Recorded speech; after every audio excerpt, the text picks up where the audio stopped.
নিষিদ্ধ গাঞ্জাৰ বিৰুদ্ধে মাজবাট আৰক্ষীৰ বৃহৎ সফল অভিযান। এক গোপন সূত্ৰৰ পম খেদি মাজবাট আৰক্ষীয়ে অসম অৰুণাচল সীমান্তত চলাইছিল গাঞ্জা বিৰোধী অভিযান। আৰক্ষীৰ অভিযানত বৃহৎ পৰিমাণৰ গাঞ্জা জব্দ কৰাৰ লগতে গাঞ্জা ব্যৱসায়ৰ লগত জড়িত থকাৰ সন্দেহত আটক কৰে এজন লোকক। মাজবাটৰ পৰা যতীন নাথৰ ৰিপৰ্ট, এনি ভাৰত 24।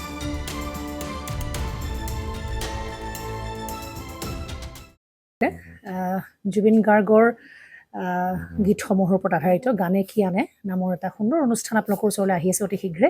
অহা 15 আগষ্টৰ পৰা ধেমাজিৰ পৰা প্ৰথম অডিশ্যন আৰম্ভ হ'ব আৰু সেই অডিশ্যনৰ যোগেদি বিভিন্ন কণ্ঠশিল্পীসকলে যিসকলে এই অনুষ্ঠানত যোগদান কৰিব বিচাৰে তেওঁলোকে এই অডিশ্যনৰ যোগেদি আগবাঢ়ি আহক আৰু জুবিন গাৰ্গৰ বহুত ভাল লগা গান আমি সদায় শুনি আহোঁ। আৰু আপোনালোকৰ যদি ভাল লগা গান থাকে জুবিন গাৰ্গৰ আপোনালোকে গাই ভাল পায় তেন্তে অডিশ্যনত যোগদান কৰক। মোৰ ফালৰ পৰা আন্তৰিক শুভকামনা থাকিল এই সম্পূৰ্ণ অনুষ্ঠানটোলৈ। ধন্যবাদ।